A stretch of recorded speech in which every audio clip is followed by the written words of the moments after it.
प्रधानमंत्री नरेंद्र मोदी राष्ट्र को संबोधित करने वाले हैं। यह संबोधन ऐसा समय में हो रहा है जब भारत ने ऑपरेशन सिंदूर के तहत आतंक के खिलाफ एक निर्णायक कदम उठाया है और पाकिस्तान को करारा जवाब दिया।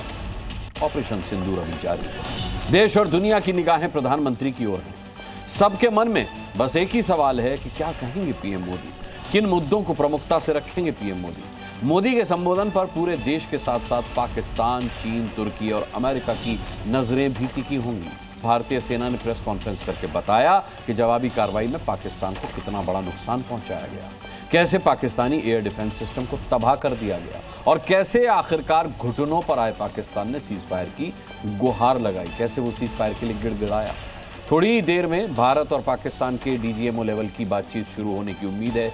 जो 12 बजे होनी थी वो नहीं हो पाई, हॉटलाइन पर वो नहीं जुड़ पाए, उस पर भी हमारी पैनी नजर बनी रहेगी। आपको पल पल का अपडेट हम इस पर भी देते रहेंगे। लेकिन इस पूरे डेवलपमेंट के बीच सवाल उठता है कि भारतीय सेना की कार्रवाई के बाद कैसे घुटने पर आया पाकिस्तान और किस तरह से प्रोपेगेंडा चीफ पाकिस्तान दुनिया भर में बेनकाब हो गया।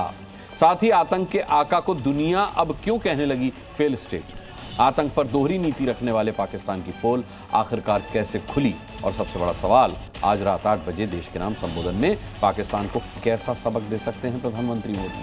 पहलगाम तक पाप का ये घड़ा भर चुका था। 7 मई को हमने केवल आतंकवादी ठिकानों पर ही हमला किया था, पर अफसोस इस बात का है कि पाकिस्तानी सेना ने आतंकवादियों का साथ देना उचित समझा। पाकिस्तान की नापाक हरकतों का विनाश किया गया।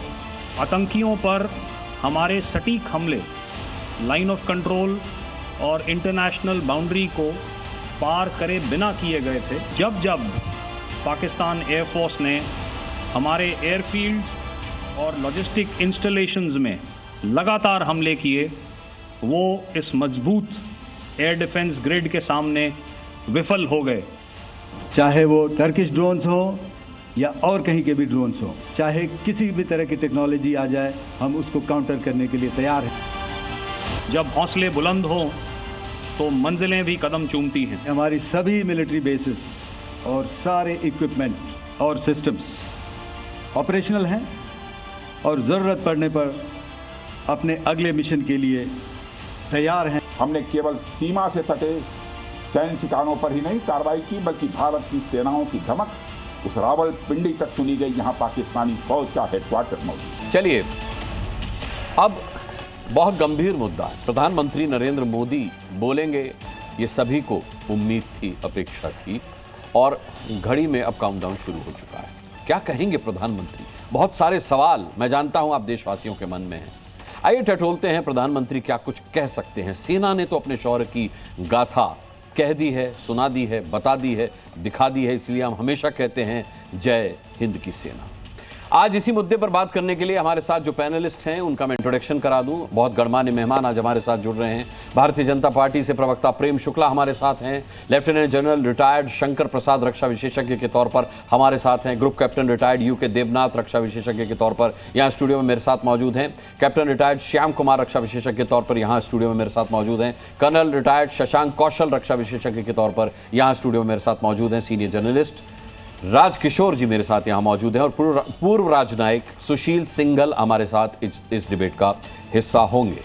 सबसे पहले प्रेम शुक्ला से सवाल। प्रेम शुक्ला जी, बड़ी उम्मीद है आज प्रधानमंत्री उन अबुझ पहेलियों को सुलझाएंगे जो पूरे देश के मन में हैं। क्या आज हम संतुष्ट हो पाएंगे प्रधानमंत्री के जवाब से? क्या आज प्रधानमंत्री उन सभी सवालों के जवाब देंगे जो देशवासियों के मन में चल रहे हैं?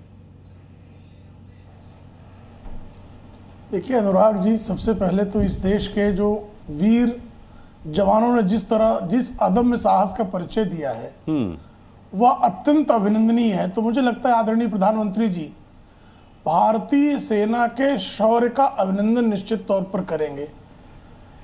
जो पाकिस्तान रोज परमाणु शस्त्र होने की घुड़कियां दिया करता था, उस पाकिस्तान के एयरफोर्स में घुसकर उसके एयरफोर्स स्टेशंस को जिस तरह से ध्वस्त कर दिया गया, जैसे उनका भोलारी एयरफोर्स स्टेशन, उसमें हमारी सेना के ऑपरेशन में 50 उनके लोग मारे गए। यहां तक कि उनका स्क्वाड्रन लीडर उस्मान यूसुफ भी जो है वो ढेर हो गया। जिस तरह से, जिस प्रिसीजन के साथ पाकिस्तान ने जो दुस्साहस किया था, हमने तो स्पष्ट था कि आतंकवादियों के शिविरों को टारगेट करना था, और 6 और 7 की रात में वही किया गया था। पाकिस्तान जिस तरह से आतंकवादियों के साथ खड़ा हुआ और उसने भारत के नागरिक और सैन्य ठिकानों को जिस तरह से निशाना बनाने का दुस्साहस किया, उसका जितना माकूल जवाब दिया गया है कि विशेषज्ञ बताते हैं कि 20% उनके एयरफोर्स की कैपेसिटी को ध्वस्त कर दिया गया है जी। जो स्वयं को परमाणु शस्त्र संपन्न बताता है, उस पाकिस्तान पर भारत द्वारा की गई कार्रवाई विश्व के इतिहास की अनूठी, अद्भुत और अभूतपूर्व है। ऐसे में भारत की सेना के शौर्य का अभिनंदन करना, ठीक है, मुझे लगता है प्रधानमंत्री जी की प्राथमिकता यही होगी। ठीक है। प्रेम शुक्ला जी, आपने कहा कि प्रधानमंत्री की प्राथमिकता होगी सेना के शौर्य का सम्मान करना। राजकिशोर जी का एक लंबा अनुभव रहा है, ऐसे मौक़ों पर जब प्रधानमंत्री आते हैं तो क्या कुछ कहते हैं, लेकिन इस बार मामला राजकिशोर थोड़ा अलग है। इस बार मामला ये है कि कुछ सवाल है जनता के मन में। जैसे मैं सोशल मीडिया पर बड़े रिएक्शन पढ़ रहा था, हम कोई तथ्य वहां से नहीं उठाते, लेकिन रिएक्शन के लिए सोशल मीडिया देखना पड़ता है कि 200 किलोमीटर प्रति घंटा की स्पीड से चलती हुई गाड़ी पे जब एकदम ब्रेक लगता है तो एक्सीडेंट होता है। तो लोगों के मन में इस अचानक हुए सीज फायर को लेकर के बड़े सारे सवाल हैं कि गला हमने पाकिस्तान का पकड़ लिया था, फिर आखिर हम घुटने पे बैठे पाकिस्तान को जीवन दान देकर वापस क्यों आ गए, या हमने सीज फायर क्यों मान लिया। क्या इस बारे में प्रधानमंत्री कोई संकेत दे सकते हैं, कुछ बता सकते हैं, कोई बात कर सकते हैं? निश्चित तौर पर अनुराग जी, दरअसल हुआ क्या है कि जिस तरीके से अमेरिकी राष्ट्रपति ट्रंप ने ट्वीट किया, उसके बाद अमेरिका के तमाम, चाहे जेडी वॉन्स हो, चाहे उनके विदेश मंत्री हों, उन लोगों ने जो पूरा घटनाक्रम रहा है तो उसको लेकर बहुत से लोगों को मौका मिला। अच्छा, यहाँ पर एक बात ध्यान रखनी पड़ेगी, भारत में जो भारत को झुकते हुए लोग नहीं देखना चाहते हैं, जो भारत का उदय चाहते हैं, भारत के शौर्य और पराक्रम को नमन करते हैं, और भारतीयता पर अगर किसी भी तरीके का प्रश्न उठता है तो उनको आघात लगता है। तो इनमें वो लॉबी की मैं बात ही नहीं कर रहा हूं जो हर समय भारत को झुकते हुए देखने में ताली बजाती है और जो पीटती है, उनको संबोधित करने वो नहीं आ रहे हैं। वो संबोधित उनको करेंगे जिनको वाकई लग रहा है कि आखिर हुआ क्या। और वैसे मुझे लगता है कि जो कल और आज सेना के तीनों अंगों की जो प्रेस वार्ता हुई है, और मुझे लगता है कि ये काम पहले ही हो जाना चाहिए था, लेकिन देखिए, आर्मी जब काम कर रही होती है, जब सेना को खुली छूट देने की बात कही गई, तो इसका मतलब ये था कि कब, कहां, कैसे आक्रमण करना है, कितना प्रहार करना है, कितना उसका कैलकुलेशन सेना ने किया। यहां पर तो राजनीतिक इच्छा शक्ति थी कि उनको फ्री हैंड दिया जाए, वो दे दिया गया। लेकिन उसके बाद जब सवाल उठ रहे हैं, अब देखिए सवाल उठ रहे हैं तो राजनीति भी हो रही है। तो मुझे लगता है कि विश्व भर में, क्योंकि कश्मीर का नाम भी ले लिया ट्रंप ने, और जिस तरीके से उन्होंने कहा कि हमने इसमें दखल दिया, तो मुझे लगता है कि इन चीजों से बहुत कुहासा तो छट चुका है। मैं कह सकता हूं, अगर ऐसे कहूं, कि भोर की पहली किरण सेना के तीनों अंगों की प्रेस वार्ता से हुई है, तो अब जब सूरज प्रखरता के साथ निकला है तो रोशनी में सब कुछ बिल्कुल खुलकर दिखाई पड़े, तो वो प्रधानमंत्री 8 बजे, और वैसे भी 8 बजे का समय जो है अनुराग जी बड़ा खतरनाक समय है। जब बोलते हैं तो कुल मिला के कम से कम जो है बम ही फोड़ते हैं, तो कई चीजें हो चुकी। तो मुझे लगता है कि आज वो तमाम इन प्रश्नों को जो तमाम भारतीयों के मन में है, उनका भी उत्तर होगा, और किसी भी तरीके से जो भी चीजें की गई और क्यों ये हुआ है, वैसे मुझे लगता है लोग अब समझने लगे हैं, पर मुझे लगता है कि एक राजनीतिक नेतृत्व आता है तो उसके बाद ये सारी चीजें छट जाएंगी। बिल्कुल, आपने 8 बजे के समय को बड़ा खतरनाक बताया। 8 बजे हम जी न्यूज पर देशहित करते हैं, मैं ये एंकर करता हूं, पर आज देशहित में प्रधानमंत्री नरेंद्र मोदी रात 8 बजे देश को संबोधित करेंगे। हाँ, आपसे अनुराग है ना उनका? ये मैं नहीं कह सकता सर, मुझसे अनुराग है नहीं, उनका पूरे देश के साथ अनुराग जाहिर है, मुझसे है कि नहीं व्यक्तिगत तौर पे मैं नहीं कह सकता, मैं कभी मिला नहीं। प्रेम शुक्ला से हमने सुना, उन्होंने कहा कि भाई तीनों सेनाओं का अभिनंदन करेंगे। सुशील सिंगल हैं जो कि पूर्व राजनयिक रह चुके हैं। अंतर्राष्ट्रीय स्तर पर जिस तरीके की छवि भारत की थी, विश्व गुरु बनते रहने की, बन जाने की, सुशील सिंगल जी जिस तरीके से ट्रंप ने पहला ट्वीट किया और कहा कि मैंने 48 घंटे से रातें काली करके जो बातें की हैं उसका नतीजा आ गया है, उसे लेकर के बड़ा सवाल है, क्योंकि हमने पोखरण परमाणु परीक्षण में भी अमेरिका का दबाव नहीं माना, हमने उससे 1999 के करगिल युद्ध में भी अमेरिका का दबाव नहीं माना। तो देश की जनता यह भी जानना चाहती है कि अब अचानक अमेरिका चौधरी कैसे बन गया और हमने उसे क्यों बनने दिया। देखिए, ऐसा है कि ये सवाल बहुत उठ रहा है, लेकिन हमें जो अंतर्राष्ट्रीय परिप्रेक्ष्य में इसको समझना पड़ेगा कि भारत खुद अपने अब सबको ब्रीफिंग कर रहा था, सबको साथ जो उनके मित्र देश हैं इन अमेरिका के साथ के अलावा और भी जो परमानेंट यूएन सिक्योरिटी काउंसिल के परमानेंट नॉन परमानेंट मेंबर, उन सबको भी ब्रीफिंग कर रहा था, सबको बता रहा था कि हम क्या कार्रवाई कर रहे हैं और क्यों कार्रवाई करी जा रही है। तो बातचीत सब देशों से हो रही थी, अमेरिका समेत। अमेरिका ऑफ कोर्स एक बहुत महत्वपूर्ण देश है, हमारा मित्र देश भी है, तो उनसे भी बातचीत चल रही थी। लेकिन जहां तक प्रेसिडेंट ट्रंप का सवाल है, उनको मालूम होता कि क्या डिस्कशन हो रहे हैं, किस तरह की बातचीत हो रही है, क्योंकि हम बराबर बता रहे थे कि हम क्यों एक कोई ये जो एक्टिविटी कर रहे हैं, मिलिट्री एक्टिविटी, डिफेंस एक्टिविटी कर रहे हैं, वो किस लिए कर रहे हैं। तो वो सारा एक्सप्लेनेशन उनको मालूम था, सबको मतलब अमेरिका समेत सब देशों को मालूम था। लेकिन अमेरिका थोड़ा ज़्यादा इंटरेस्ट ले रहा था, क्योंकि उनका पाकिस्तान में भी इन्फ्लुएंस है और पाकिस्तान से भी वो बातचीत बराबर कर रहे थे। तो जब इस तरह की बातें होती हैं तो उनको मालूम होता है। और प्रेसिडेंट ट्रंप जो हैं, जैसा कि हम सब जानते हैं कि उनको मीडिया में ट्वीट करना और सबका बहुत शौक है। तो जैसे ही उनको, क्योंकि 3:30 बजे से हमने बताया गया कि 3:30 बजे हमारी बातचीत हुई है हमारे DGMOs की, और उसमें डिसाइड हुआ कि 5 बजे से ये जो है लड़ाई जो है रोक दी जाएगी। तो उन्होंने सबसे पहले ये मौका लिया और उन्होंने उसको इस्तेमाल कर लिया, और जो अपने तरीके से वो क्रेडिट लेना था उन्होंने ले लिया। भारत सरकार ने जबकि बहुत साफ कह दिया है कि इसमें ना अमेरिका ना कोई और देश इसमें इन्वॉल्व था। DGMOs की डायरेक्टली बात हुई, उन्होंने रिक्वेस्ट की और पाकिस्तान ने रिक्वेस्ट आई और हमने उसको उसके बाद बातचीत हुई और उसके बाद में ये डिसाइड किया गया।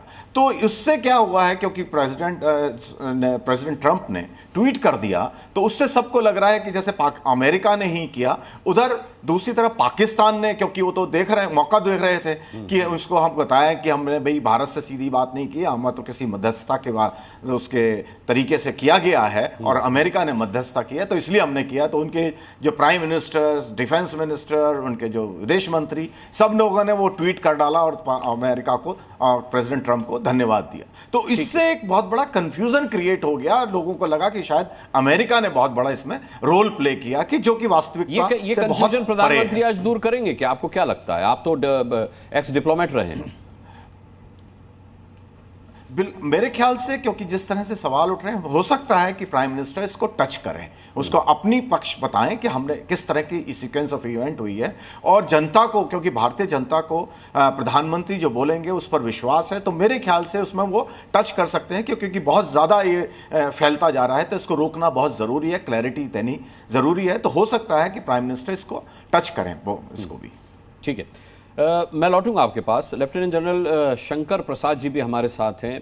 शंकर प्रसाद जी, यहाँ सवाल ये है कि भारत ने कभी इसे युद्ध का नाम नहीं दिया। भारत ने कहा कि हमने ऑपरेशन सिंदूर के तहत पाकिस्तान के 9 आतंकी ठिकानों को टारगेट किया, उनको डिस्ट्रॉय किया। बदले में पाकिस्तान ने हमारे 15 मिलिट्री ठिकानों पर हमला किया, जिसके फिर जवाब में हमने उसके एयर डिफेंस सिस्टम को नष्ट किया, उसकी कई हवाई पट्टियों को नष्ट किया, सैन्य हवाई पट्टियों को, कई सैन्य ठिकानों को हमने निशाना बनाया। एक पब्लिक सेंटिमेंट जुड़ा हुआ है देखिए साथ में कि अरे भाई पीओके तो ले ही आते सीज फायर से पहले, अरे आधा पाकिस्तान तो खत्म कर ही देते, अरे पाकिस्तान के टुकड़े तो कर देते। लेकिन हकीकत यह है कि वादा ऑपरेशन सिंदूर का था, वादा आतंकी ठिकानों को नष्ट करने का था, उससे कहीं ज्यादा काम कर दिया गया है। प्रधानमंत्री आज जब बोलेंगे तो आपको क्या उम्मीद है? सेना ने कहा है ऑपरेशन अभी जारी है, क्या प्रधानमंत्री यह भी कह सकते हैं कि ऑपरेशन कंप्लीट हुआ? बहुत धन्यवाद आपका इस सवाल पूछने के लिए। देखिए, सबसे पहली चीज़ हम सबको समझनी चाहिए कि प्रधानमंत्री की विश्व में क्या छवि है और उनका क्या स्टैंड है वॉरफेयर की तरफ। पिछले 2.5-3 साल से लगातार आपने सुना होगा पूरे विश्व में उनकी सराहना हो रही है जब वो कहते हैं this is not an era of war जी, तो ये उनका बिल्कुल वर्ल्ड वाइड बड़ा अप्रिशिएट करते हैं लोग कि इस किस्म का बयान दिया है उन्होंने। अब इसके साथ साथ अब ये मसला खड़ा हो गया कि हमारे ऊपर बड़ा भारी टेररिज्म का कंटिन्यूसली अटैक होते चला जा रहा है। तो उसके जवाब के लिए पहले तो उन्होंने ये कहा बिल्कुल क्लियरली, और आज सुबह तक, आज दोपहर तक और आज रात तक वो यही कहते रहेंगे कि हम पाकिस्तान के संग युद्ध नहीं कर रहे, हमारा कोई इरादा नहीं है पाकिस्तान को या तो गाज़ा की तरह बना देना या उसको यूक्रेन की तरह बना देना। ये बात बिल्कुल सफ़ा हो जाएगी। हालांकि सफ़ा है जिस तरीके से भारत सरकार और भारत की फ़ौजें काम कर रही है, तो इस पर भी थोड़ा जोर देंगे कि हम पाकिस्तान को नष्ट नहीं करना चाहते, हम पाकिस्तान की सिविल पॉपुलेशन को कोई दुख नहीं देना चाहते जिस प्रकार से बाकी दो जगह हो रहा है। तीसरी बात, आपको शुरू से मालूम है कि जब से ये मसला खड़ा हुआ, हमारे फॉरेन मिनिस्टर कंटिन्यूसली लगातार एक फॉरेन जो उनके इक्विवेलेंट्स हैं, उनके जो फॉरेन मिनिस्टर्स हैं, उनसे कंटिन्यूसली बात कर रहे हैं, अमेरिका से, यूके से, रशिया से, और जितने जितने बड़े देश हैं उन सब से हमारे फॉरेन मिनिस्टर कितनी कितनी लेवल पर बात करें। यहाँ तक कि प्राइम मिनिस्टर की भी कई सीनियर अहदेदारों से वर्ल्ड वाइड बातचीत हुई है, प्राइम मिनिस्टर क्या कहते हैं, वाइस प्रेसिडेंट ऑफ अमेरिका के साथ, और कई जगह उनकी डायरेक्ट बातचीत हुई है फ़ोन के ऊपर। तो ये नहीं है कि उन्होंने किसी को वर्ल्ड को सरप्राइज किया है। तो आज इसी बात को वो साबित करके दिखाएंगे वर्ल्ड के सामने। ये जो एड्रेस आप सुन रहे हैं 8 बजे आज शाम को, वो केवल भारतवासियों के लिए नहीं है, वो पूरे विश्व के लिए है। और विश्व को ये बताएंगे कि देखिए टेररिज्म को कोई नहीं सपोर्ट करता, और जितनी अभी तक वर्ल्ड से जिसकी रिस्पॉन्सेज आई हैं, जिसके कमेंट्स आए, वो सब कहते हैं टेररिज्म के हम बरखिलाफ हैं। तो अगर हमारी लड़ाई टेररिज्म के बरखिलाफ है, जो कि अच्छी तरीके से साबित हो चुका है, तो इसमें वर्ल्ड को किसी को आपत्ति नहीं होनी चाहिए, ना अमेरिका को ना किसी और को। अब सवाल रहा कि कहाँ तक, ये देखिए बात बिल्कुल क्लियर, वो कह देंगे पहली दिन में जब हमने टेररिस्ट के ऊपर अटैक किया लाइन ऑफ कंट्रोल के अक्रॉस, तो सिर्फ टेररिस्ट कैंप्स मारे। जो पहला भाषण उन्होंने दिया था उसमें कहा था हम टेररिज्म को ख़त्म करेंगे और उनके बैकर्स को ख़त्म करेंगे। तो आज अपने भाषण में साबित करके दिखाएंगे कि पहले दिन जब हमने भावलपुर के ऊपर अटैक किया, जहाँ जैश-ए-मोहम्मद का हेडक्वार्टर था, जो कि मुश्किल से आधा किलोमीटर दूर है उनके कंटोनमेंट भावलपुर से। कंटोनमेंट भावलपुर में उनका एक कोर हेडक्वार्टर है, 3-4 उनकी फॉर्मेशन है वहाँ पे। चाहते तो उसी सॉर्टी के अंदर उस कोर हेडक्वार्टर को भी नष्ट कर सकते थे, लेकिन नहीं किया। उसके उसी तरीके से मुरीद के आपको पता ही है, लाहौर से मुश्किल से 20-25 किलोमीटर दूर है, वहाँ इनका कोर हेडक्वार्टर है, बड़ी भारा इनका कंटोनमेंट है, उसको टच नहीं किया, सिर्फ टेररिस्ट कैंप को टच किया। तो पहले दिन ही भारत सरकार ने, प्रधानमंत्री ने साबित करके वर्ल्ड को दिखा दिया था कि we are not fighting Pakistan, we are not fighting Pakistan military, we are fighting Pakistan originating terrorism. उसके बाद क्या हुआ कि पाकिस्तान ने रिएक्शन दिया, फिर भी हमने बड़ा गार्डेड रिएक्शन दिया। उसके बाद पाकिस्तान ने और बढ़ाव किया। जब पाकिस्तान ने हमारे सिविलियंस को कंटिन्यूसली अटैक करना शुरू किया, हमारे इंस्टॉलेशंस को ट्राई किया डिस्ट्रॉय करने के लिए, हमारे एयरपोर्ट्स पर उन्होंने हमला करने की कोशिश की, सब नाकाम ही हो गया। क्योंकि हम लोगों को पता था, प्रधानमंत्री को पता था कि किसी तरीके से भी वो एयर में सक्सेसफुल नहीं हो सके, क्योंकि हमारी 15-16 दिन की उससे पहले तैयारी थी। और प्राइम मिनिस्टर को कन्विंस हो गए थे कि हमारी वायु सेना, आर्मी, नेवी, एयरफोर्स सब मिला के एयर में कोई अंदर आ नहीं सकता। तो वो भी हो गया। इसके बाद जब उन्होंने हमारे एयरपोर्ट पे अटैक किया, तो उस पर अटैक करना लाजमी हो गया था। ठीक बात जी, आपने काट दिया तो बताइए क्या कहना है। नहीं, मैं आपके पास लौटूंगा। हमारे साथ ग्रुप कैप्टन यूके देवनाथ जी भी हैं। यूके देवनाथ जी, सेना लगातार प्रेस कॉन्फ्रेंस कर रही है। सेना ने क्या किया ये सेना बता चुकी है, सेना के तीनों अंग बता चुके हैं। अब इसके अलावा प्रधानमंत्री और क्या कुछ कह सकते हैं? क्या आपका अंदाजा है, क्या आपको लगता है कि पीएम क्या बोलेंगे आज रात को 8 बजे? जी हाँ, सेना ने जो प्रेस ब्रीफिंग की है उसमें बहुत क्लियरली सेना ने बताया है कि मिलिट्री पॉइंट ऑफ व्यू से सेना ने क्या क्या टैक्टिकल एक्शन लिए हैं, जिसे हम कई बार कहते हैं काइनेटिक वॉर, काइनेटिक बैटल, यानी गुत्थम गुत्था कैसे हुई थी फौजों के बीच में। लेकिन देश की जनता जो है इससे ज्यादा कुछ जानना चाहती है। मोदी जी डेफिनेटली 8 बजे देश की जनता को बताएंगे कि हमने पहलगांव में जो आतंकवादी दुर्घटना हुई थी उसका बदला ले लिया है। मोदी जी देश की जनता को यह भी बताएंगे कि पाकिस्तान को इसके लिए हमको पाठ पढ़ाना था और हमने पाकिस्तान को पिछले 4 दिन में पाठ पढ़ा दिया है। क्या पाकिस्तान उस पाठ को पढ़ने के बाद कुछ सीखा? मेरे ख्याल से, मेरा जो अनुभव है कहता है कि हां, पाकिस्तान ने भी इसके बाद सीख लिया कि अगर उन्होंने कुछ भी किया तो भारत उसको बुरी तरह से अगली बार ऐसा जवाब देगा, शायद वो अकल्पनीय होगा। अब मोदी जी ने देश की जनता को यह भी बताना है कि ये अचानक से सीजफायर कैसे हो गया। देखिए, हम ट्रंप जी की बात कर रहे थे। डोनाल्ड ट्रंप जी जो हैं वो अमेरिका के राष्ट्रपति हैं, बिजनेसमैन हैं, उनको हर जगह पर हस्तक्षेप करने की आदत है। मैं बताता हूं कि वो एक बिन बुलाए मेहमान थे। भारत और पाकिस्तान के बीच में अगर कोई भी कार्रवाई हो रही है तो डिप्लोमेटिक लेवल पर हम लोग उसको सुलझाएंगे। एक द्विपक्षीय मामला है। हमने कभी डोनाल्ड ट्रंप को या अमेरिका को या उनके विदेश सचिव को नहीं बोला कि आके भारत को मदद करे। ये अलग बात है कि वो फोन उठा लेते हैं, पाकिस्तान में बात कर लेते हैं। ये अलग बात है कि हाँ, एकदम बेगानी शादी में अब्दुल्ला दीवाना।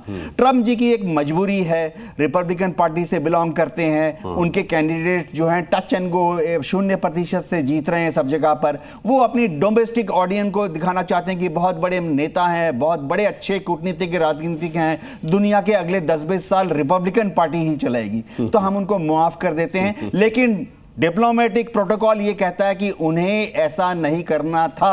उनको पहले मौका देना था भारत के प्रधानमंत्री को, भारत के रक्षा मंत्री को, भारत की जनता को एड्रेस करने के लिए।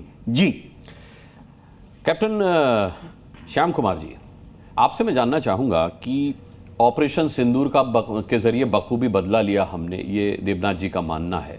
लेकिन पब्लिक सेंटिमेंट्स जो मैं पढ़ रहा हूं सोशल मीडिया पर, वो कहते हैं कि जिन्होंने पहलगाम हमले को अंजाम दिया था वो आतंकी तो अब भी पकड़ से बाहर हैं, या उन्हें तो अब तक जहन्नुम नहीं पहुंचाया गया। आप बीइंग अ आर्मी पर्सन, हमारे सैन्य पराक्रम का एक हिस्सा होते हुए कैसे इसका आकलन करते हैं? क्या बदला पूरा हो चुका है? नमस्कार, जय हिंद। समुंदर से आया हूं, समुंदर का ऑफिसर हूं, नेवल ऑफिसर हूं, तो शांति से बात करूंगा। डिप्लोमेट सोल्जर भी मानता हूं मैं अपने को जी। सबसे पहले मैं भारतीय सेना को बधाई दूंगा शानदार जीत के लिए। और दूसरी बात कि टेररिस्ट की बात आप कर रहे हैं, तो इसके परिप्रेक्ष्य में बहुत सारी बातें निकल कर आती हैं और वो इसके पीछे की बातें हैं। लड़ाई, tactical battle, battle damage assessment, और कहां हमने मारा, कैसे मनोबल तोड़ा, कितनी हानि हुई और कितनी परेशानी हुई, और इसके साथ डिप्लोमेटिक इंडेवर्स जो हुए, वो सारी बातें हम डिस्कस कर रहे हैं। मोदी जी के साथ जुड़ाव इसलिए मान लेता हूं कि हम एक ही दिन अपना जन्मदिन मनाते हैं। अच्छा। तो मन की बात कहने का अधिकार मांगता हूं। और ये जो 8 बजे की ब्रीफिंग है और कुछ जो टेररिस्ट बचे हुए हैं, इन सबकी बातें करनी होगी, क्योंकि जनाक्रोश है, बहुत ज्यादा जनाक्रोश है। जनाजे के पास खड़े जो लोग अभी दिखे हैं, उनका नाम और उनके साथ जो ऑफिसर करे उनकी लिस्ट बना ली गई है, और वो भी एक मुद्दा है जो डिप्लोमेटिक फ्रंट में यूनाइटेड नेशन को दिया जाएगा, सबूत दिए जाएंगे। अब आपने कहा बदला, आक्रोश, प्रतिरोध, युद्ध, ये सब शब्द मैं लगातार पिछले 10-15 दिनों से लगातार इनको नकार रहा हूं। मैं कह रहा हूं ये सीधा एक संघर्ष है, ये एक संघर्ष है, ना तो युद्ध था ना कुछ। इसलिए ये अभी रुका नहीं है। इसलिए ऐसा कैसे कहें कि वो टेररिस्ट, जो आपने प्रश्न पूछा था, वो टेररिस्ट बचेंगे। देखिए, उन्होंने मधुबनी से एक मैसेज दिया था, ITP एंड उसके बाद SEF, आइडेंटिफाई, ट्रेस, पनिश को वर्ड को याद करिए, और उसके बाद सपोर्टर्स, इनेबलर्स एंड फाइनेंसर्स। तो ये तो बचे हुए हैं ना अभी, इनेबलर्स, फाइनेंसर्स, उनके तो, और संघर्ष तो जारी है। और एक और बात कहूं, मैं ट्रंप जी की बात कुछ नहीं करना चाहता, मध्यस्थता की, पर एक शानदार बात कह दी उन्होंने, उसके लिए धन्यवाद है। भारत के नेतृत्व ने शानदार प्रदर्शन किया, यह उनकी लैंग्वेज है। और उन्होंने कहा कि कंप्लीट एंड तत्कालीन युद्ध को, संघर्ष को रोका जाए। उन्होंने ये भी नहीं कहा है कि इसको रोक दिया जाए, क्योंकि हमारे पास मुद्दे हैं। और इसके तुरंत बाद देखिए, डीजीएमओ के बाद एक बहुत बड़ी जीत हुई है, जो आज प्रधानमंत्री हमको समझाने वाले हैं। वो है कि इस अपॉर्चुनिटी में क्रॉस बॉर्डर इंदुस जो ट्रीटी थी, उसको अगर वो एक्ट ऑफ वॉर मानने की कह रहे थे, तो जो ये क्रॉस बॉर्डर टेररिज्म है, इसको act of war under article 51 of United nation जो है, उसको डिक्लेयर करना एक अपॉर्चुनिटी। तो जनता को मैं बताना चाहूंगा, और आज प्रधानमंत्री बताएंगे कि ये जो है अपॉर्चुनिटी, इसमें फ्यूचरिस्टिक रियलिटी कितनी ज्यादा आने वाली है। तब आपको पता लगेगा कि ये शांत समुद्र से अब जो हमला होने वाला है वो दूसरे तरह का होने वाला है। आपने DGNO को सुना, अगली बार अगर पाकिस्तान हिमाकत करता है तो जो फ्री स्पेस है हमारा नेवी का, जो समुद्र का इंटरनेशनल वाटर है जहां से हम नहीं कुछ कर पाते, अब हमें वो मिला है जगह, अब हमें वो मिली है शक्ति, अब वो मिला है मुझे international law of armed conflict का रूल, हॉट परसुएट करने का अधिकार। तो अब ऐसी बांध छूटेंगे जिसके लिए उसके पास कोई जगह नहीं है, 71 में वो झेल चुका है। ये बातें वो कहेंगे, देश को सांत्वना और अधिकार भी देंगे कि अब तुम्हारे पास, देखिए वो ब्रीफिंग रूम का पायलट परेशान था, उसे देखिए आर्मी कहा गया कि आर्मी को फुली छूट दी गई है, ऐसा नहीं था, क्योंकि आपने ब्रीफिंग में सुना प्रधानमंत्री से मांगा गया था, ब्रीफिंग रूम का पायलट मांग रहा था मुझे और टारगेट दे दो, लेकिन उसके कमांडिंग अफसर ने उसको रोका, एक अनुशासन के साथ सेना ने लड़ा और तब अब हमें वो अधिकार ट्रिगर फ्री दिया गया है। अभी तक हम ट्रिगर टाइट थे। भारतीय जनता प्रधानमंत्री की तरफ से सुनेगी कि अब जो हमें अधिकार मिले हैं, अब जो हमारी अपॉर्चुनिटी मिली है, अब जो संघर्ष निरंतर चलता रहेगा। और एक और बात कहूं अनुराग जी, 23 तारीख से लगातार अकेला, शायद कुछ और लोगों के साथ चिन्ह करें, लोगों के साथ में लगातार सारे चैनलों पे कम से कम 70 से 80 बार बोल चुका हूं, युद्ध का समय नहीं है और यह लंबा खिंचने वाला है। यह न युद्ध है न शांति है, यह शांति युद्ध है, शांति। तो वो चलने वाला है अभी। कोल्ड बाइट्स होंगी अब कहीं से। अब वो जो सॉफ्ट ब्लीडिंग आप कर रहे थे अब हम करेंगे, अब हम किसी को भी रोकेंगे, किसी को भी तोड़ेंगे, आपको हम सॉफ्ट ब्लीड करेंगे, ये अब हम करने वाले हैं। अच्छा, बड़ा हौसला मिला मुझे ये बात सुनकर। कल शशांक कौशल, आपसे जानना चाहूँगा, क्योंकि सोशल मीडिया पर इस तरीके की भी रिएक्शन है बहुत लोगों के, क्योंकि एकदम बाढ़ सी आई हुई है कि भाई जब आप सेना को खुली छूट दे देते हैं और उसके बाद आप अचानक से सीज फायर कर देते हैं तो इससे सेना के मनोबल पर असर पड़ता है, क्या ऐसा है? सेना को एक पर्टिकुलर एम दिया जाता है कि ये हमारा, जो कि पॉलिटिकल, जिसको बोलते हैं हाई डायरेक्शन ऑफ वॉर, जो कि हमें राजनीतिक तौर पे या राजनेता जो हमारे हैं, हमारे जो लीडर हैं मोदी जी और डिफेंस मिनिस्टर, उनकी तरफ से एक हायर डायरेक्शन ऑफ वॉर मिलता है। उससे हम अपना एम निकालते हैं और उस एम को फिर फुलफिल किया जाता है अपने ऑपरेशंस के थ्रू। अब आप देखिए, उनको एम दिया गया कि हम, सीधा बताया गया कि पाकिस्तान से नहीं लड़ रहे हैं, हम टेररिज्म से लड़ रहे हैं, और उस एम को देखते हुए उन्होंने वैसे ही टारगेट सिलेक्ट करे जिससे हम सिर्फ टेररिस्ट के ऊपर अटैक करें और हम पाकिस्तान की किसी नॉर्मल जनता को, आवाम को या उनके मिलिट्री एस्टैब्लिशमेंट्स को नहीं खराब करेंगे, उन पे नहीं अटैक करेंगे जी। वो अलग बात है कि अगले 2 दिन में उनकी जो रिएक्शन आए, अब उसका भी एक रीज़न है। हमारे, जब हम सैन्य बलों की बात करते हैं, कंप्लीटली प्रोफेशनल हैं, जो कि आपने ये भी देखा होगा इनकी जो ब्रीफिंग हुई है उसमें उन्होंने बिल्कुल 2-2 क्या एक्शन था, उसका क्या रिजल्ट था, सिर्फ उतना बताया है जो कि एक प्रोफेशनल आर्मी को करना चाहिए। जबकि हम लड़ रहे हैं एक अनप्रोफेशनल और जाहिलों की आर्मी से। तो जब हमने अटैक करा 9 अलग अलग टेररिस्ट के अड्डों पर, उसके बदले में उन्होंने 400 ड्रोन भेजे जो कि हमारे सिविलियन एरियाज में आ रहे हैं, या फिर हमारे सैन्य ठिकानों को टारगेट कर रहे थे जी। तो इससे पता लगता है कि आप किसके अगेंस्ट लड़ रहे हैं। अब एक छोटा सा, आपको मैं थोड़ा पीछे ले जाऊं, अगर हम देखें कि युद्ध के मापदंडों में कैसे फर्क आया है। 2001 में पार्लियामेंट अटैक देखा आपने, 2008 में आपने मुंबई अटैक्स देखे। इनके अगेंस्ट हमने क्या किया? उसके अगेंस्ट हमने पराक्रम किया, जिसमें हमने कोशिश करी फाइनेंशियली हम पाकिस्तान को ब्लीड कर सकें। 2008 में हम इंटरनेशनल मीडिया में गए, सब जगह अपना नैरेटिव बताया। साथ दिया फाइनेंशियल ब्लीड करने के मामले में, तो हम इस तरीके से क्या अपनी स्थिति पाएंगे जब IMF से उसको 2.3 उस पे भी मैं आऊंगा, उस पे भी मैं आऊंगा। तो देखिए, 2008 में हमने सिर्फ इंटरनेशनल मीडिया में कोशिश करी कि अपना नैरेटिव, अपना वक्तव्य हम बता सकें उनको, लेकिन वो भी फायदा नहीं हुआ। उसके बाद जब उरी अटैक हुआ, उससे देखिए हमारे युद्ध के मापदंड और युद्ध के आदर्श जो हैं वो बदलने शुरू हुए हैं। यह बुद्ध का देश है, लेकिन साथ ही ये परशुराम का भी देश है। तो वो परशुराम को आगे लाया गया फोरफ्रंट में, और बुद्ध को थोड़ा आराम दिया गया कि आप जरा आराम करें, अब हमें दूसरे तरीके से पकड़ना है। तो मैं जो ये बताना चाहता हूं कि कैसे आदर्शों का बदली हुआ है, कैसे डॉक्ट्रिन बदली है, कैसे हमारा रिएक्शन बदला है। लेकिन हमारा देश जो है, मानवीय तौर पर हम कंप्लीटली मानव जाति को और मानवीयता को अपने दिमाग में, दिल में रखते हैं, जैसा कि हमारे डिफेंस मिनिस्टर ने अभी पिछले अपने एड्रेस में बोला, या मोदी जी भी कहते हैं कि ये युद्ध का समय नहीं है, ये तरक्की का समय है, हमें सबको फलना फूलना है एक साथ। तो ये युद्ध हमारे ऊपर एक मजबूरी की तरह थोपा गया, लेकिन हमने उसका रिएक्शन परशुराम की तरह दिया। अब आप ये देखिए कि हमने सबसे पहला जो एक्शन लिया वो लिया कि हमने सिंधु नदी से पानी रोक दिया।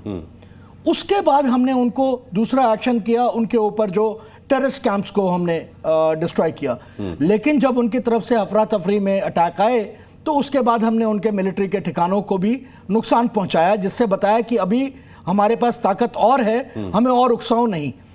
लेकिन ज़रूरी बात समझने की ये है कि क्या ये युद्ध का कोई अंत है? आपने देखा है यूक्रेन और रशिया का युद्ध जो है कितने सालों से चल रहा है। आज बेचारे जेलेंस्की जो है वो युद्ध विराम की उम्मीद जाहिर कर रहे हैं। एग्जैक्टली। हाँ।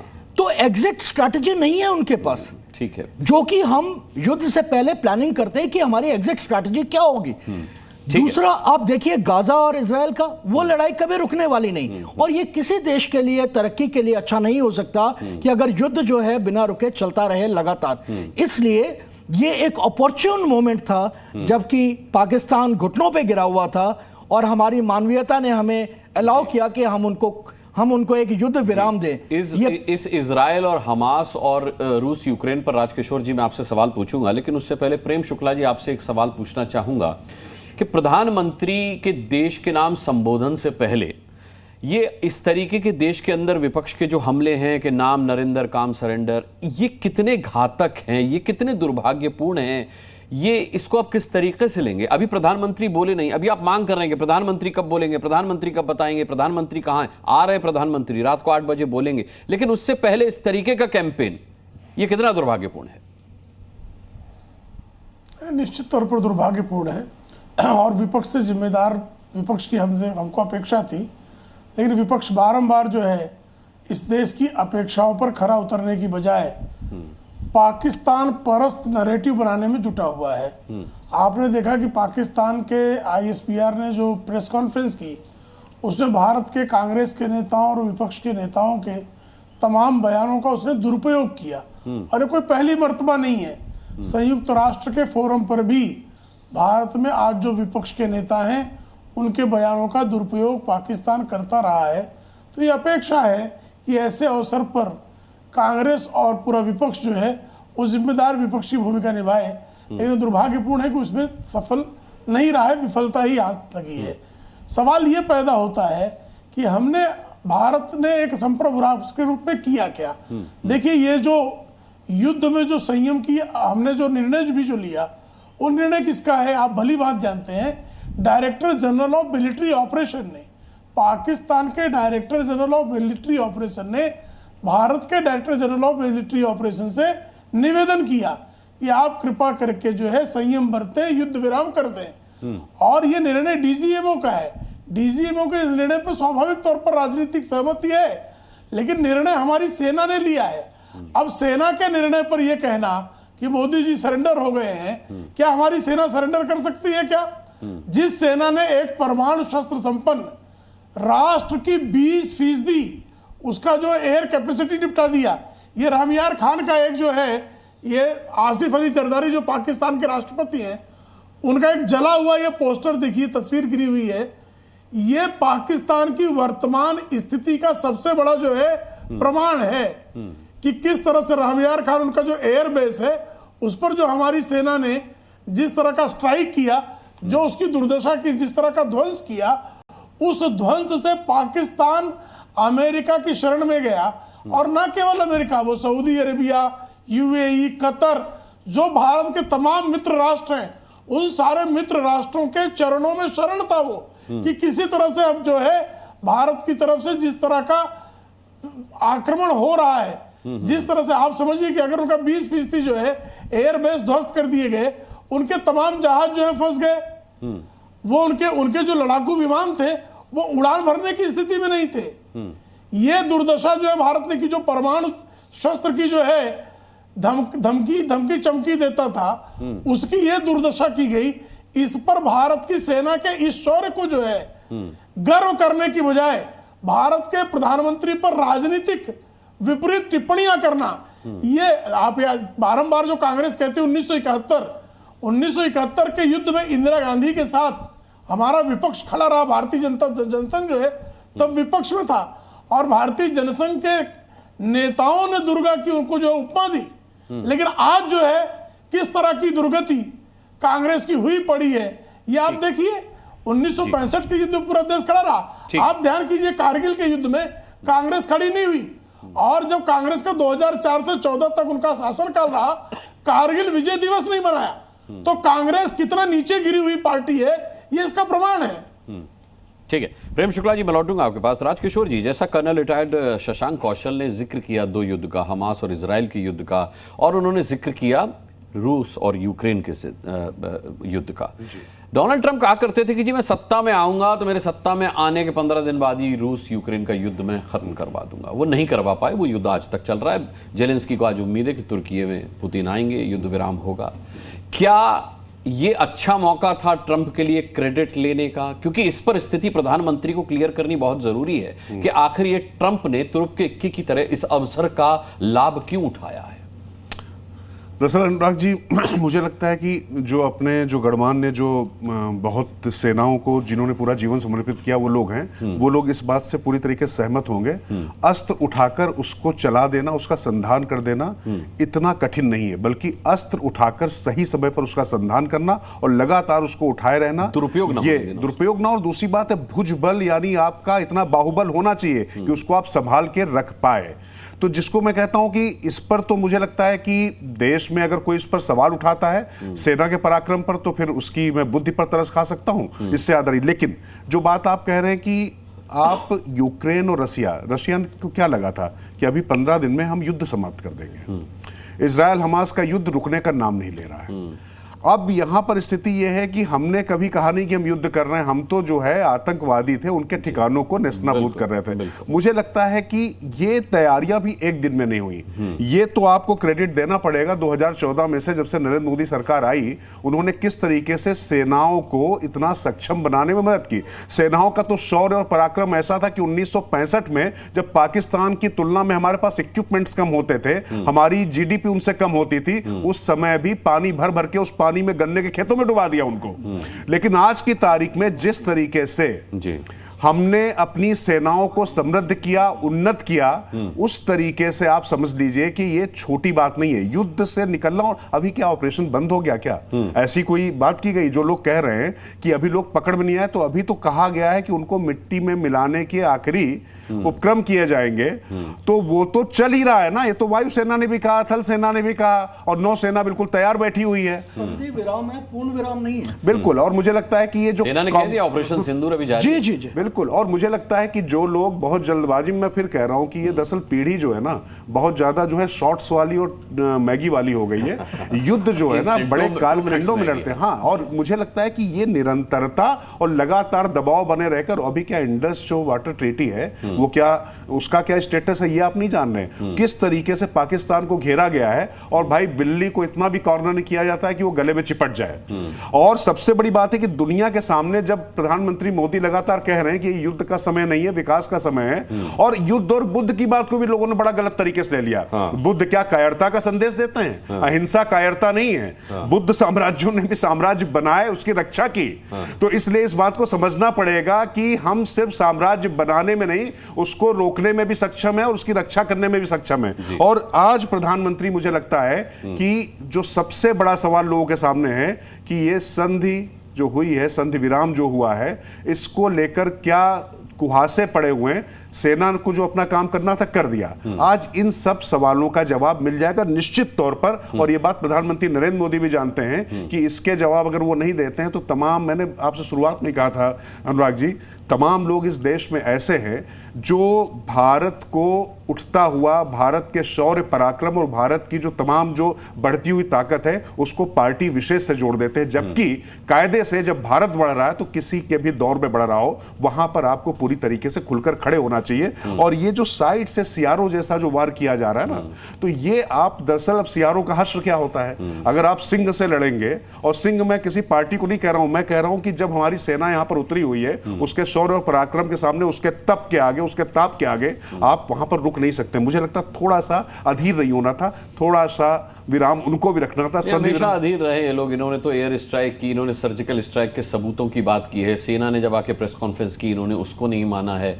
अब शौर्य पराक्रम सेना ने जो दिखाया है, लगातार उसकी प्रेस कॉन्फ्रेंस की गई है। तो अब देखते हैं किस तरीके से विपक्ष से देता है। मसला वो बड़ा नहीं है। सुशील सिंघल जी, मसला यह है कि देखिए अमेरिका ने इंटरवीन किया या अमेरिका ने मीडिएशन किया, इस बाबत जानकारी अमेरिका ने दी, डोनाल्ड ट्रंप ने दी, जेडी वेंस ने दी, मार्को रूबियो ने दी और पाकिस्तान के विदेश मंत्री इशाक डार ने दी। भारत ने नहीं दी। भारत ने अब तक अमेरिका की भूमिका को लेकर न एक्स पर कोई पोस्ट किया, न किसी तरह से कोई आधिकारिक बयान आया। कितनी उम्मीद है कि प्रधानमंत्री आज अपने संभाषण में भी कुछ ना बोले अमेरिका के बारे में? देखिए, ऐसा है कि प्रधानमंत्री जी जो है अभी, अब देखिए किस तरह से बोलते हैं, क्या बोलते हैं, वो बड़ा कहना मुश्किल है, क्योंकि जो उनके पास इनपुट्स हैं वो हम लोगों के पास किसी के पास नहीं है। हम केवल बात कर सकते हैं कि जनता के क्या सेंटिमेंट हैं, जनता की एक्सपेक्टेशन क्या है और प्रधानमंत्री जी किस तरह से उसको संभालते हैं, देखते हैं। वो बड़ा हम स्पेकुलेट ही कर सकते हैं उसके बारे में। लेकिन जहाँ तक मेरे को अपना विचार है कि वो प्रधानमंत्री जी इसको डायरेक्टली, क्योंकि उनके लेवल की ये बात नहीं है, तो वो डायरेक्टली नहीं करेंगे, लेकिन इनडायरेक्टली वो कम्युनिकेट कर देंगे। जो उनका अपना तरीका है उस तरीके से वो अपना समझा देंगे कि क्या हुआ है और किस तरीके से सब किया हुआ है। क्योंकि उनको डायरेक्टली उसको जवाब देने का कोई, उनको, क्योंकि वो किसी का जवाब उनसे जवाब देने का किसी का अधिकार नहीं है, उनसे मांगने का इस तरीके से। और सोशल मीडिया में जिस तरह से करा जा रहा है उसको अगर वो उसको तरह से एंगेज करेंगे तो उसके जो उनका पद है उसके अनुरूप नहीं होगा। तो मेरे विचार से वो इसको हुआ तो इनडायरेक्टली वो इसको टच करेंगे और एक्सप्लेन कर देंगे कि क्या हुआ है। और जैसा कि मैंने बताया, जहाँ तक पाकिस्तान का सवाल है, पाकिस्तान तो चाहता है इसको कि जो है अंतर्राष्ट्रीय इसको लाया जाए और वो भारत के किसी ना किसी तरीके से बराबरी पर आ जाए। बराबरी उनकी है नहीं, ना डिफेंस में है, ना उनके पास इस पॉपुलेशन का साइज है, ना आर्मी का साइज है, ना इकोनॉमी कहीं पर उनकी खड़ी है। लेकिन वो इसी तरीके से हरकत कर करके वो कोशिश कर रहे हैं। तो मेरे विचार से हमें इसको इतनी ज्यादा महत्वता नहीं देनी चाहिए, क्योंकि अगर हम इसको ज्यादा महत्वता सुशील सिंघल जी देनी पड़ेगी, महत्वता देनी पड़ेगी। Lieutenant general retired Shankar Prasad ji, महत्वता देनी पड़ेगी, क्योंकि पाकिस्तान, जैसा सुशील सिंघल जी कह रहे हैं, चाहता है कि वो भारत के समकक्ष आकर खड़ा हो जाए। तो अमेरिका ने उसकी मदद की है। बाकायदा अमेरिका ने इस मीडिएशन की बात मान करके प्रधानमंत्री और शहबाज शरीफ को एक प्लेटफॉर्म पर खड़ा करने की कोशिश की है। हमारे देश के प्रधानमंत्री जनता के चुने हुए प्रधानमंत्री हैं, शहबाज शरीफ जनता का चुना हुआ प्रधानमंत्री नहीं है। आपको लगता है अमेरिका ने यह बदमाशी की है और आज इसका गुस्सा प्रधानमंत्री के संबोधन में देखने को मिल सकता है? बदमाशी तो नहीं कहूंगा, लेकिन ये अवश्य कहूंगा कि नॉलेज नहीं है। वो तो कहते हैं 1500 साल से लड़ाई चल रही है, उन्हें पता ही नहीं कश्मीर की बात क्या है। इस्तेमाल करते रहते हैं लफ्ज़ों को, लेकिन बिना उनका मतलब समझे। इस समय भारत की किसी प्रकार से पाकिस्तान के साथ तुलना नहीं हो सकती, ना आर्म्ड फोर्सेस की तरफ से, ना डिप्लोमेसी की तरफ से, ना इकोनॉमिक की तरफ से, ना पॉलिटिकल स्टेबिलिटी की तरफ से। पाकिस्तान के अंदर आप देखिए, कोई पॉलिटिकल स्टेबिलिटी है या डेमोक्रेटिक इलेक्टेड गवर्नमेंट है? उनके यहाँ तो 2 सरकारें चल रही हैं। एक उनका इलेक्टेड प्राइम मिनिस्टर है जिसको कोई सुनता नहीं है, उसकी कोई मीटिंग नहीं होती, उसकी मीटिंग में अगर करता भी है तो उनके आर्मी चीफ जाते ही नहीं है। और उस प्रकार से वहाँ तो सरकार चला रही है उनका आर्मी चीफ। इस समय जो मेन मुद्दा आप पूछ रहे हैं इस पूरे डिस्कशन के अंदर, वो ये है कि प्राइम मिनिस्टर आज भाषण में क्या कहेंगे। प्राइम मिनिस्टर बड़ी सीधी बात कहेंगे कि क्यों ये हमें पाकिस्तान के अंदर हमला करना पड़ा, हम इस हमले को किस प्रकार से हैंडल करते आए हैं। हमने कोई सिविलियन नुकसान करने की कोशिश नहीं की है, हमने कोई मिलिट्री, हमारा सिर्फ लक्ष्य ये था कि हम पाकिस्तान में टेररिस्ट को ख़त्म करें, उनके बैकअप को ख़त्म करें, जो कार्य हमारी फ़ौजों ने मुकम्मल कर दिया है। उसके बाद पाकिस्तान ने कहा हमको सीज़ फायर दीजिए, तो उसको हमने डिस्कस करके सीज़ फायर के लिए मान लिया था, लेकिन उन्होंने फिर तोड़ दिया उसको। तो अब इस समय ये भी कहेंगे कि पाकिस्तान के ऊपर हम ट्रस्ट नहीं कर सकते, वो 4 घंटे तो नहीं कर पाए। तो ये 2 बातें और समझ लीजिए इसी मौके पे। पहली बात, ये सीज़ फायर है। सीज़ फायर का मतलब ये नहीं कि लड़ाई ख़त्म हो गई। सीज़ फायर का मतलब है फिलहाल आज की तारीख में दोनों देश एक दूसरे के ऊपर हथियार से वार नहीं करेंगे, वो बंद हो गया। लेकिन सीज़ फायर कोई भी तोड़ सकता है। सीज़ फायर उन्होंने एक तोड़ा, आज रात को फिर तोड़ सकते हैं, कल फिर तोड़ सकते हैं। और अगर ज़रूरत पड़ी, और उन्होंने ये भी कह दिया अपने भाषण में, शायद इसके भी क्लैरिफिकेशन देंगे, कि उन्होंने कहा अगर एक भी टेररिस्ट इंसिडेंट कहीं हुआ तो उसको युद्ध माना जाएगा, इस बार युद्ध माना जाएगा और उसका जवाब देंगे। साथ साथ ये आपने सुन लिया मीडिया में कि कि जितने आर्मी कमांडर्स हैं उनको क्लियर हुक्म मिल गया है कि अब आपकी फ्रंट के अंदर कुछ हरकत इस प्रकार की होती है, टेररिज्म की हरकत होती है, तो you have full liberty to go whatever action you want. तो अभी तक तो सिर्फ हम मिलिटेंट्स को अटैक कर रहे हैं, करते रहेंगे, ये प्रधानमंत्री क्लैरिफाई करेंगे। और ये भी हो सकता है कि वो तो ये नहीं कहेंगे, लेकिन मेरा मानना ये है कि अगर सीज फायर तोड़ने की ज़रूरत पड़ी तो शायद हम भी तोड़ सकते हैं, ऐसी क्या बात है।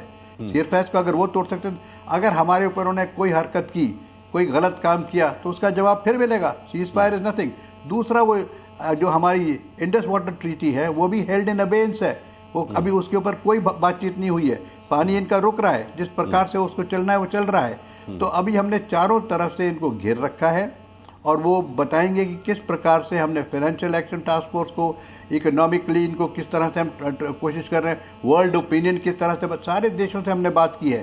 तो इन सब चीज़ को मिला के प्रधानमंत्री, जैसे आपके पूरे स्पीकर्स ने कहा, उनकी जो छवि है, उनकी जो स्पेशलिटी है, वो किस प्रकार से 8 बजे भाषण देते हैं, वो बड़ा सुनने के काबिल होगा। और किसी ने आपके पैनल पे भी कहा कि 8 ठीक है शंकर प्रसाद जी, मुझे लगता नहीं कि पाकिस्तान अब कोई हिमाकत करेगा, क्योंकि जिस तरीके से पाकिस्तान अपनी हार पर विक्ट्री परेड निकाल रहा है, वहां जश्न मन रहे हैं और हमारे यहाँ मायूसी है, इसी से समझा जा सकता है कि हम कितने आतुर थे इस पाकिस्तान को सबक सिखाने के लिए। हमने सिखाया भी, हमें जीत की पूरी उम्मीद थी और वो युद्ध से डरा हुआ था, इसीलिए सीज फायर को जश्न की तरह मना रहा है। मैं आता हूं आपके पास sir, group captain UK Devnath ji, यहां हमें ये बहुत क्लियर कर देना चाहिए था कि सिर्फ एक्ट ऑफ टेरर ही नहीं, बल्कि एक्ट ऑफ सीज फायर को भी हम एक्ट ऑफ वॉर की तरह ट्रीट करेंगे।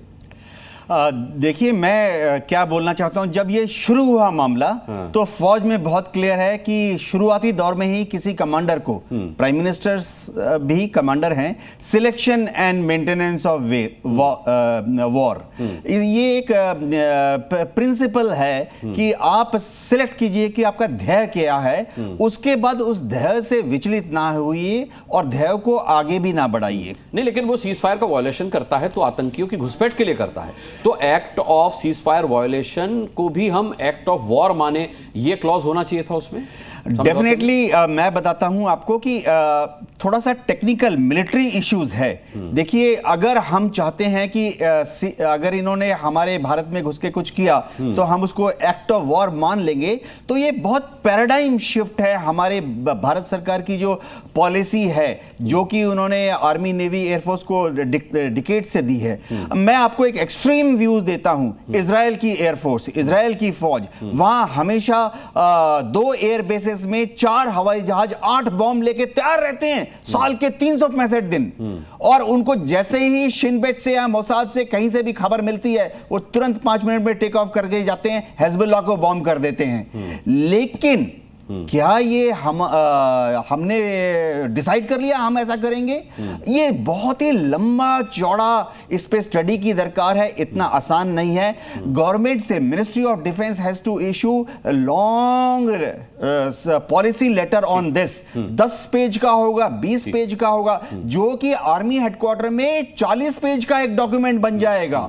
देखिए, ये सोचना पड़ेगा, कल क्या अगर वो दो दहशतगर्द आ गए जम्मू में और उन्होंने 2 बॉम्ब फेंक दिए, तो हम क्या हमारी एयरफोर्स के 100 ड्रोन्स को लॉन्च कर देंगे? क्या नेवी कराची की तरफ कूच कर देगी? कल क्या अगर श्रीनगर में 2 धमाके होते हैं बदामी बाग कैंट के पास, तो हमारी आर्मी क्या हाजीपीर और उरी से आगे बढ़कर पाकिस्तान में घुस जाएगी? मैं चाहता हूं एक रिएक्शन सभी का हो जाए। कर्नल शशांक कौशल, आप कुछ कहना चाह रहे थे? जी, मैं 2 चीजें बताना चाहता हूं। एक तो ये कि आप देखिए कि इस हमले में और जो हम पुराने हमले, आतंकी हमले देखें, उसमें क्या डिफरेंस है। समझिए कि पुराने आतंकी हमले सिर्फ आतंक के लिए थे, चाहे वो मुंबई की बात हो, चाहे पार्लियामेंट की बात हो, वहां पर आपका धर्म और रिलीजन नहीं पूछा गया था। यहां पर यह हमला जो है, इसमें खास तौर पे 4 एम लेके वो चले हैं। एक तो कश्मीर को डिस्टेबलाइज करना, दूसरा वहां की फाइनेंशियल हालात को खराब करना, तीसरा वहां का जो कम्युनल, जो एक आम हिंदुस्तानी साउथ इंडिया से, मिडिल इंडिया से जो कश्मीर के लिए अपना प्यार दिखा रहा है या वहां जाना चाहता है घूमने फिरने के लिए, उन सबको एक तरीके से वहां से हटा दिया जाए। तो ये एम के साथ उन्होंने ये आतंकी हमला करवाया है। अब दूसरा इशू ये है कि उसके अगेंस्ट जब हम ये पॉलिसी बनाएंगे या जब भी ये फाइनल संधि होगी, जो डॉक्यूमेंट बनेगा, उसमें आपको सिर्फ एक सिंपल तरीके से बता दिया गया है अभी एक लाइन में कि हम कोई भी टेररिस्ट एक्ट को एक्ट ऑफ वॉर मानेंगे। ठीक है, लेकिन इसको आगे डिफाइन किया जाएगा। ठीक है, एक छोटा सा रिटायर्ड श्याम कुमार जी, एक लास्ट रिएक्शन 10 सेकंड का आपका जी। और देखिए, बहुत पहले तो मैं सलाम करूंगा हमारे युवाओं को जिनमें जनाक्रोश है और बहुत ही ज़्यादा है। वो मैगी जरूर खाते हैं, शॉर्ट्स में है, पर वो हमारे बल हैं और उनके कारण भारतीय नौसेना का बल है। वो मदरसा मस्जिद के नहीं है, वो हमारे देश के हमारा संबल हैं। दूसरी बात, इनके गुबार को आज प्रधानमंत्री संवारने वाले हैं, उनको दिशा देने वाले हैं और इस एनर्जी को एक मनोबल में लेने वाले हैं। अपॉर्चुनिटी जो है वो नई रियलिटी में बताने वाले हैं। और एक और बात मैं कहूंगा, देखिए, नए सबक हमने सीखे हैं, संघर्ष लगातार चलता रहेगा, एक नया छूट मिला है और अब प्रधानमंत्री ये कहने वाले हैं कि हमारी सेनाएं अब पूरी तरह से अगर सीज फायर वो तोड़ते हैं तो सेना को अधिकार है कि क्या करना है। मात्र 2 घंटे 13 मिनट का वक्त है। प्रधानमंत्री ठीक 8 बजे देश हित में देश को संबोधित करेंगे।